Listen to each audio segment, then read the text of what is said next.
അപ്പോൾ നമ്മൾ ഇന്ന് കാണാൻ പോകുന്നത് ജെമിനി സോഡിയാക് സൈൻ അസോസിയേറ്റ് ചെയ്തേക്കുന്ന ജൂണിൽ ബർത്ത്ഡേ ഉള്ളവർക്കായിട്ടുള്ള ഒരു സെമി പ്രഷ്യസ് സ്റ്റോണുകൾ വെച്ചുണ്ടാക്കിയേക്കുന്ന ഒരു നെക്ലേസ് ആണ്. അപ്പോൾ ഇത് ക്വാർട്സ് ഫാമിലിയിൽപ്പെട്ട ഒരു സിലിക്കൺ ഡയോക്സൈഡ് സ്റ്റോൺ ആണ്. ഇതിനെ വിളിക്കുന്നത് ടൈഗേഴ്സ് ഐ അല്ലെങ്കിൽ ടൈഗർ ഐ എന്നൊക്കെയാണ്. ഈ സ്റ്റോണിന് ഒരു പ്രത്യേകതരം ഒപ്റ്റിക്കൽ ക്യാരക്ടറിസ്റ്റിക്സ് ഉണ്ട്. ചാൻറ്റോയൻസി എഫക്റ്റ് എന്ന് പറയും. ഇതിലുള്ള പാരലൽ ഫൈബ്രസ് ഇൻക്ലൂഷൻസ് കാരണം ഇതിൻ്റെ അകത്ത് അടിക്കുന്ന ലൈറ്റിൻ്റെ ഒരു റിഫ്ലക്ഷൻ എന്ന് പറയുന്നത് ഒരു പ്രത്യേക രീതിയിലാണ്. പൂച്ചയുടെയൊക്കെ കണ്ണുപോലെ തോന്നിക്കുന്ന രീതിയിലാണ് ഇതിൻ്റെ അകത്ത് റിഫ്ലക്ഷൻ. ഈ തരത്തിലുള്ള റിഫ്ലക്ഷനെയാണ് നമ്മൾ ചാൻറ്റോയൻസി എഫക്റ്റ് എന്ന് പറയുന്നത്. അതുകൊണ്ട് തന്നെ ഇതൊരു കാറ്റ്സ് ഐ മോഡൽ സ്റ്റോൺ ആണ്.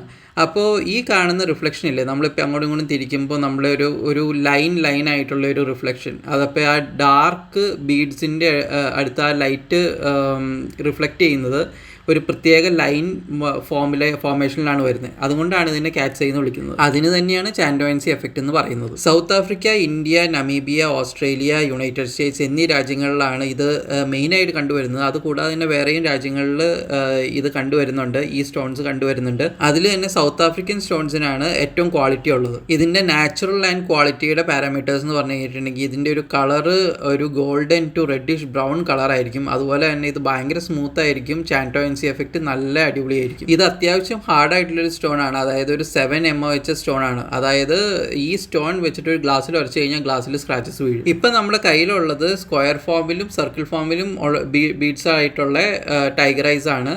ഇത് ഗോൾഡൻ ടൈഗർ ഐസ് ആണ്. ഇത് കൂടാതെ വേറെ വെറൈറ്റിയും കൂടി ഉണ്ട്, ബ്ലൂ ടൈഗർ ഐസ് ഉണ്ട്. അതിനെ ഹോക്സ് ഐ എന്നാണ് വിളിക്കുന്നത്. ഇതൊരു സെമി പ്രഷ്യസ് സ്റ്റോൺ ആണ്, പക്ഷേ ഒരുപാട് കൾച്ചറൽ ആൻഡ് ഹിസ്റ്റോറിക്കൽ സിഗ്നിഫിക്കൻസ് ഉള്ള ഒരു സ്റ്റോണും കൂടിയാണിത്. ഏൻഷ്യൻ ഈജിപ്ഷ്യൻ കൾച്ചർ വെച്ചിട്ടാണെങ്കിൽ സൺഗോഡ് റായിനെ അസോസിയേറ്റ് ചെയ്തേക്കുന്ന ഒരു സ്റ്റോൺ ആണ്. ഇത് പ്രൊട്ടക്ഷനും സ്ട്രെങ്ത്തും പ്രൊവൈഡ് ചെയ്യുന്ന ഒരു സ്റ്റോൺ ആണെന്നാണ് വിശ്വാസം. റോമൻ കൾച്ചറിലാവട്ടെ യുദ്ധം വരുമ്പോൾ പടയാളികൾ ഇതും കൊണ്ടാണ് പോകുന്നത്. കാരണം ഇത് അവരെ പ്രൊട്ടക്ട് ചെയ്യുമെന്നാണ് വിശ്വാസം. Eastern ട്രഡീഷനിലാണെങ്കിൽ courage and balance symbolise ചെയ്യുന്ന ഒരു സ്റ്റോൺ ആണ്. പിന്നെ ഇതിൻ്റെ ഒരു ബെനിഫിറ്റ്സിനെ കുറിച്ച് പറയുകയാണെങ്കിൽ എല്ലാ നാച്ചുറൽ സ്റ്റോൺസും പോലെ തന്നെ പ്ലാസ്റ്റിക് ജ്വല്ലറീസ് റീപ്ലേസ് ചെയ്യാനായിട്ട് ഉള്ള നല്ലൊരു ഓപ്ഷനാണ്. അപ്പോൾ ഈ റൗണ്ട് സ്റ്റോൺസ് നമ്മൾ രുദ്രാക്ഷ കേന്ദ്രയിൽ നിന്നാണ് വാങ്ങിച്ചേക്കുന്നത്. അതുപോലെ തന്നെ സ്ക്വയർ സ്റ്റോൺസ് ആണെങ്കിൽ നമ്മൾ ദീപക് ജംസിൽ നിന്നാണ് എടുത്തേക്കുന്നത്. ഇത് emotional balance, confidence and courage, focus and clarity, പിന്നെ പ്രൊട്ടക്ഷൻ എന്നിവയൊക്കെ നൽകുന്ന സ്റ്റോൺ ആണെന്നാണ് വിശ്വാസം. നെഗറ്റീവ് എനർജിയിൽ നിന്ന് പ്രൊട്ടക്ഷൻ ആയിട്ട് ഇത് താലിസ്മാൻ ആയിട്ട് യൂസ് ചെയ്യാറുണ്ട്. അപ്പോൾ ഈ വീഡിയോ നിങ്ങൾക്ക് എല്ലാവർക്കും ഇഷ്ടപ്പെട്ടെങ്കിൽ ലൈക്ക് ചെയ്യുക, ഷെയർ ചെയ്യുക, സബ്സ്ക്രൈബ് ചെയ്യുക, കമൻറ്റ് ചെയ്യുക.